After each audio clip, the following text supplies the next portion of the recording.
안녕하십니까, 이미정 권사입니다. 우리가 지금 신명기에 12장부터 시작되는 신명기 법전 부분을 읽고 있어요. 그 신명기에서 실제로 하나님께서 직접 주신 10계명을 근간으로 해서 종교적으로, 정치적으로, 그리고 가정과 사회에서 지켜야 할 율법과 규례들을 세세하게 알려주시는 그런 부분이 신명기 법전 부분인데, 이제 그 뒷부분, 그 사회적인 규례들, 가정에서 지켜야 할 규례들을 알려주시는 이런 좀 뒷부분을 저희들이 읽고 있어요. 그 21장, 오늘 읽어야 할 부분에서는 추가적인 5개의 규례들에 대해서 알려주고 계십니다. 이스라엘이 하나님 나라의 백성으로서 그 구별된 모습으로 살아가기 위해서 그 생겨나는 문제들을 처리하는 방법을 알려주고 계신 그런 장입니다.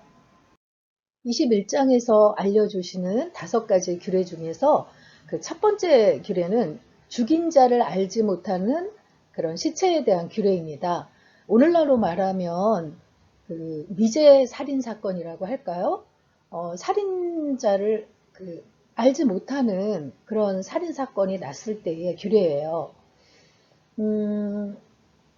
하나님이 그 이스라엘에게 주셔서 차지하게 하시는 그 가나안 땅에서 누구에게 살해되었는지 알 수 없는 사람의 그 시체가 들에서 발견될 때는 장로들과 그 재판관들이 그 현장에 나가서, 그러니까 들에서 그 시체가 발견됐을 때 그 들에서 가장 가까운 곳에 있는 성읍의 장로들과 재판관들이 그 살인 현장에 나가서 그 성읍에서 아직 멍에를 메고 일한 적이 없는 암송아지, 그러니까 이제 그 순수함을 나타내는 그 흠이 없는 암송아지를 한 마리 끌고 와서 물이 늘 흐르는 골짜기, 갈지도 심지도 않은 골짜기로 그 암송아지를 끌고 내려가서 그 물가에서 암송아지의 목을 꺾어서 죽여야 한다는 거예요. 그러니까 그 이스라엘의 하나님이 선택하셔서 주를 섬기며 주의 이름으로 축복하는 직책을 맡은 레위 자손의 제사장도 거기에 이제 함께 와서 그 소송과 분쟁을 그 판결을 해야 되는데 그 목이 꺾인 암송아지 위에 그 냇물로 손을 씻고 그 성읍의 장로들이요. 그리고 이와 같이 증언을 해야 한다는 거예요. 우리는 이 사람을 죽이지 않았고 이 사람이 살해되는 현장을 목격하지도 못하였습니다. 주님, 주께서 속량하여 주신 주의 백성 이스라엘의 죄를 사하여 주시고 주의 백성 이스라엘 사람에게 무죄한 사람을 죽인 살인죄를 지우지 말아 주십시오 하고 이렇게 증언해야 된다는 거죠. 그러니까 암송아지를, 죄 없는 암송아지를 그 목을 꺾어서 그 처벌한 것처럼 하나님께서 그 살인자를 직접 벌하실 것임을 믿고 증언하고 선포하는 그런 의식을 치르라는 거죠. 그래서 그 살인의 책임을 벗어나라고, 이스라엘 그 백성에게 지워진 살인의 책임을 벗어나라고 이렇게 알려주시는 겁니다.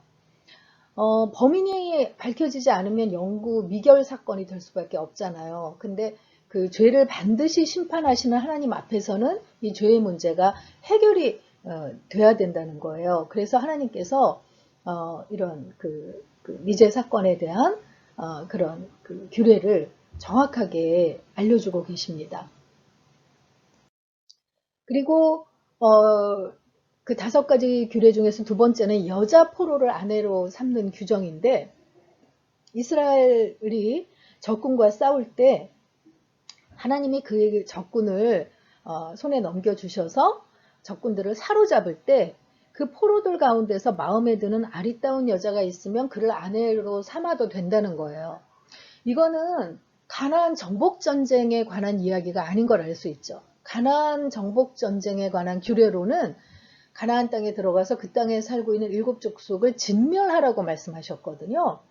심지어는 그 남자뿐만이 아니라 여인들과 아이들까지 다 생명이 있는 모든 것을 진멸하라고 그 말씀하셨어요. 그게 심판의 의미이기 때문에 그렇죠. 그런데 여기에서 말하는 여자 포로를 아내로 삼아도 좋다는 거는 그 땅에 들어가서 이제 전쟁을 또 외부 나라들과 할 일이 있게 되잖아요. 그게 이제 영원히 지켜져야 할 규례로 알려주시는 거니까 그럴 경우에는 아내로 삼아도 좋다는 거예요. 그런데 그럴 때 지켜야 할 또 규례를 알려주세요. 그 여자를 자기 집으로 데려가서 머리도 밀고 손톱도 깎고. 여러분, 여자들은 왜 이렇게 좀 요즘 말로 하면 머리빨이라고 하나요? 머리가 굉장히 그 좌우하잖아요. 근데 그 여자의 머리를 민다는 거는 이제 어떤 그 목사님은 그렇게 말씀하시더라고요. 그 외모를 보통 보고 그 아리따위 여겨서 이제 아내를 맞으려고 하는데 머리를 밀어서 다시 한번 그 여인에 대한 그 환상을 깨기 위한 기회를 주시는 것일 수도 있다라고 이야기를 하더라고요. 그런데 꼭 그런 것만은 아니고 머리도 밀고 손톱도 깎고 집에 올 때 입었던 옷도 벗게 하고 그리고 한 달 동안 집에서 부모를 생각하면서 애곡하게 한 후에 맞아들이라고 하거든요. 그러니까 이런 거는 그 이전의 생활의 모든 습관들을 그 제거할 기회를 주는 그런 일련의 행위들이라고 할 수 있는 거죠. 특히 다른 나라의 여인을 받아들여 올 때는 하나님께서 제일 그것을 그 이방 여인과 혼인하지 말라고 한 거는 그들의 종교 문화가 들어올 것을 염려하신 거잖아요. 그러니까 그것을 그 이전에 살던 모든 생활 습관을 다 내려놓고 이제 이스라엘의 문화를 따르도록 하는 그런 그 시간을 주는 그런 규례들이라고 할 수 있죠. 그런데 그렇게 해서 들어와 가지고 여인을 아내로 삼았는데 여인이 마음에 들지 않을 때 예까지 규례까지 알려주세요. 그때는 그 여자의 마음대로 고향으로 가든지 아니면 그 집에 계속 살 수 있든지 이거를 정하게 하고 절대 돈을 받고 종으로 팔거나 해서는 안 된다는 거예요. 그 여자를 욕보였기 때문에 종으로 팔지 말라 하고 규례를 알려주시는데 이거는 정말 그 당시에 다른 세상법에는 없는 굉장히 약자를 보호하시는 여인에 대해서 이렇게 어떤 보호법을 마련해 주는 아주 세세하게 그렇게 준비한 규례는 다른 세상법에는 없거든요. 하나님의 독특한 그런 율법 문화인 것을 알려주시는 그런 부분입니다. 그리고 이스라엘에서는 그 상속을 할 때, 유산을 분배할 때 아들 수 플러스 하나를 해서 장자에게 두 몫을 주는 것이 관례였어요. 그러니까 예를 들어 아들이 넷이다. 그러면 그 재산을 다섯으로 나눠서 장자에게 두 몫을 주고 다른 그 세 아들들에게 한 몫씩 주는 그런 그 관습이 있었는데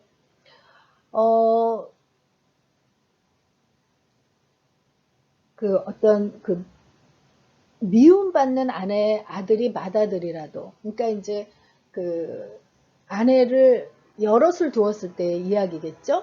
아무래도 본부인을 얻다가 두 번째 여인을 맞으면 두 번째 여인에 대한 그 애정이 훨씬 새로울 거 아니에요. 그래서 그 두 번째 여인에게서 낳은 아이에게 더 주고 싶은 그런 마음이 있을 텐데 하나님께서는 그 미움받는 여인이라 할지라도 맏아들 장자에게 두 몫을 주라 라고 이렇게 정해 주신 거죠. 그러니까 하나님께서는 이렇게 이 땅에 억울한 사람이 생기는 것을 원치 않으시는 그런 또 속성을 볼 수 있어요. 그래서 아까 그 시체에 관한 그 미제 사건의 경우에도 그 살인자가 밝혀져야 보복을 할 수 있는데 그 살인자가 밝혀지지 않기 때문에 갑자기 살인을 당한 가족들은 얼마나 억울하겠어요. 근데 그것을 그런 방식으로라도 하나님께서 반드시 암송아지가 죽임당한 것처럼 그 살해자를 찾아서 징계하실 것이라는 것을 말씀해 주시는 의식으로 그것을 한 것처럼 이렇게 억울한 자가 없게 하려는 그런 규례들을 마련해 주신 것을 볼 수 있습니다. 그리고 이것은 다음 네 번째 규례는 부모가 아무리 타일러도 말을 안 듣는 그런 패역한 아들에게 내릴 벌에 대해서 알려주고 계세요. 그런 패역한 아들을 그래도 자식이라고 묵인하지 말고 그 부모는 공동체로 그 아들을 데리고 와서 재판받게 해야 된다는 거예요. 그래서 정말 그 아들이 패역하다는 것을 모두가 인정할 때는 성읍의 모든 사람이 그를 돌로 쳐서 죽일 거래요. 그렇게 해서 너희 가운데서 악을 뽑아야지만 이스라엘이 그 일을 듣고 두려워할 것이다 하고 말씀해 주세요. 오늘날 우리의 형사법이라든가 이런 징계들이 너무 약해서 정말 생각지도 못할 범죄들이 자꾸 재발되고 있다라는 이야기들을 우리들이 하는데, 하나님께서는 이 부모에게 패역한 아들도 죽음으로 다스리라고 이미 그 앞에 레위기에서도 실제로 그렇게 한 것을 볼 수 있거든요. 그러니까 굉장히 엄하게 징계하시는 것을 볼 수 있습니다. 그만큼 아주 악에 대한 것을 본보기로 삼는 것을 볼 수 있는데, 오늘날 이런 법이 있다면 사형당할 사람이 너무 많지 않을까 하는 그런 생각도 해보게 되네요. 마지막으로 21장에서 알려주고 계신 5가지 규례의 마지막 규례는 나무에 달린 자에 대한 규례예요. 이게 굉장히 중요한 것이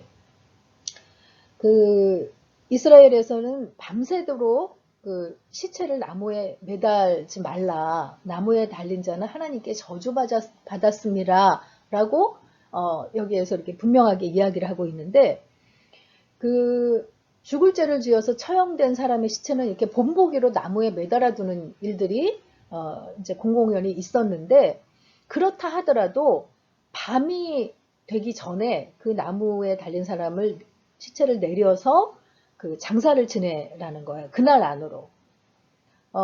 왜냐하면 그 나무에 달린 사람은 하나님께 저주받은 사람이기 때문에 그 사람으로 인해서 땅이 더럽혀지지 않도록 그렇게 정해 주신 거죠.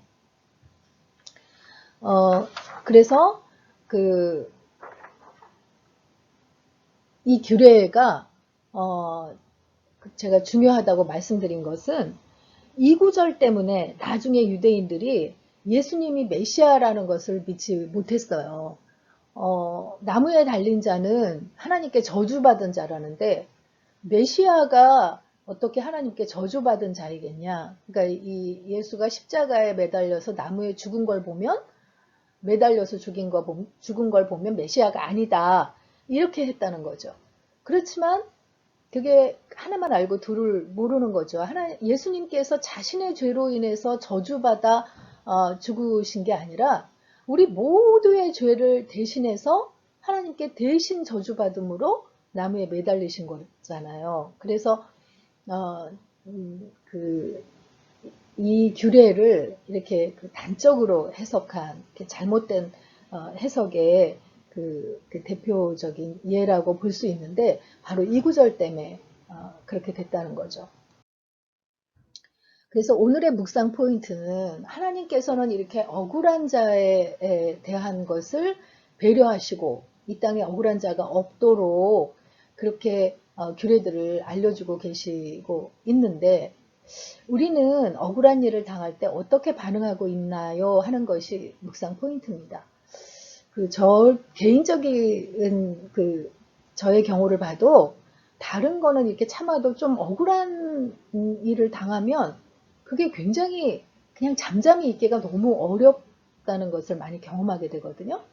근데 제가 이제 어떤 분한테 그런 이야기를 들었는데, 왜 목격자를 찾습니다 해가지고 뭐 새벽에 이렇게 뺑소니 차에 죽음을 당하거나 했을 때, 아니면 이렇게 많이 다치고 이렇게 했을 때 목격자를 찾습니다 해서 막 물론 이제 그런 게 필요하잖아요, 사건을 해결할 때.